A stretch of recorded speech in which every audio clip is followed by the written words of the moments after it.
I think fired up is the right description for you guys. So we have the Roadrunner. I love this card. I like how yellow it is. Keep your sense of humor and don't take things so seriously. We have the Goose.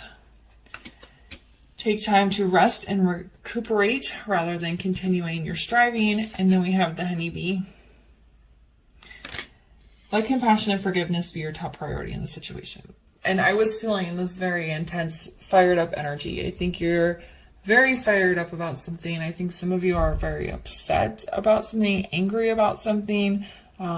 This feels like a romantic partner situation, but it doesn't have to be, since it's a journal reading. It could resonate differently for you. But I feel like it almost feels like there's a specific issue you guys are having that is having a really big impact on your connection overall. And things have gotten very intense. So Spirit is saying just kind of relax here with this Roadrunner.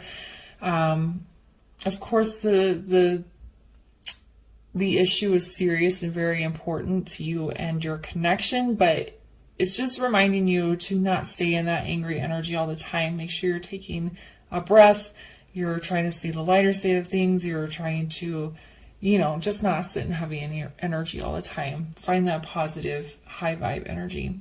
And again, with this Goose, it's saying resting. I feel like you and this person are going around in circles about something and you're just getting nowhere. And it's kind of like the same argument over and over again. So with the Honeybee, we have the compassion and forgiveness. That's calm energy. You're being compassionate. You're being forgiving. You're trying to understand their side of the story. And I think in order to understand their perspective, there needs to be some compassion and you need to be willing to forgive both of you, I feel like. I'm not really sure. We're going to get some tarot and see what the outcome of this might be, possibly, but I don't really know if this is a walk away type of situation or if it's something that could be resolved. But it does feel like you guys are going in circles around a specific topic that is just putting a huge wedge in your connection here.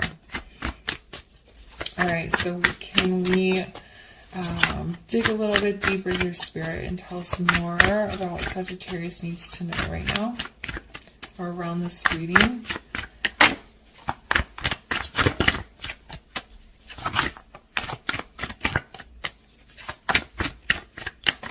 There we go. All right, let's see. Okay.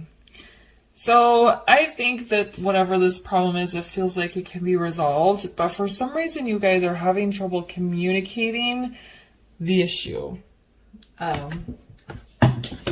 You're both talking a lot, it feels like. There's a lot of talking, but there's not a lot of understanding, which I think is why... Hold on. All right, sorry guys. There's going to be like a little glitch there. My phone died in the middle of the reading. And so I had to kind of splice these two videos together. So what I was saying though is that there's a lot of talking, but there's not a lot of understanding each side. The communication isn't just getting across, okay? So we have the Sun in the reverse, we have the Eight of Coins, and then we have the Knave of Cups, okay? So the Sun is the most positive card in the deck, and I don't know if you remember at the beginning, I said I like this card. I like how yellow it is, which is the sun, right? This Roadrunner is running through the desert. The sun is in the background. So it feels like this can be worked out if you guys are able to take a different approach and really try to understand each other. Because for me, when the sun is in the reverse, it's like, the happiness is there. Things are going super well, but there's just this little thing that needs to be tweaked, need to be taken care of in order for that bright sun to really shine through. And this is what the Eight of Coins is all about, putting the work in.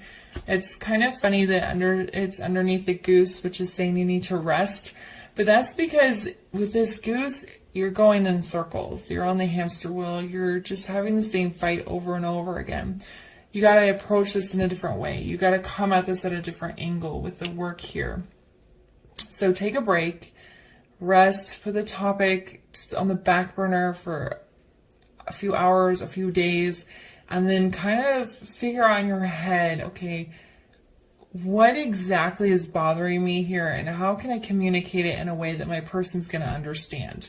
That's what this is about. That's why you're resting. This is not working together at this moment. This is you figuring out why the issue is there and why the other person is not understanding you. And then we have the Knave of Cups under the B, which is exactly what this is. The Knave of Cups is apologizing. Knave of Cups is an offering of emotion, of compassion. So it's pretty much the same card underneath each other here. So what you're going to do, we're going to get out of this heated energy. You're going to take a break. You guys are going to take this topic off the table and go to your corner for a few hours, days, however long it takes. And you're going to sit and think, why is she or he not understanding what I'm trying to say? And what exactly about this issue is bothering me? And how can I tell them in a way that they get it? And then you're going to come back together and you're going to be listening. I don't know if you know what active listening is, but it's something that's talked about at my work. You're just going to listen. You're going to really listen to what they're saying. You're going to be compassionate about their perspective. And then we're going to have forgiveness here. Okay, so the reading feels very good. I just feel like you guys have an issue that you're just having trouble addressing. For some reason, you guys are having just trouble with this one problem. And I just think it's a matter of miscommunication. Okay, if you notice we don't have any swords here. Swords are about talking, communication, honesty, clarity. And that's not on the table right now. So you need to find that clarity and the ability to communicate clearly. Okay? So can we get a final word of advice here for Sagittarius in my reading? Solitude. So it's saying you have to figure out your side of this by yourself. Your person has to figure out their side of this by themselves. Contemplation, quiet, clarity. And I was just talking about the swords. Well, there's no swords here, which is all about clarity. So you need to go to your corner. We have healing on the bottom here. And sort this out in your own mind. Let your person sort it out in their own mind and then regroup and figure out how to talk about this in a productive way. Where you can actually resolve the issue instead of having the same fight over and over again. Okay? All right, Sagittarius, I'm going to leave the reading there for you. I hope you found it helpful. If it resonated, please leave a comment, like, subscribe, and share. And I'll see you guys later. Bye.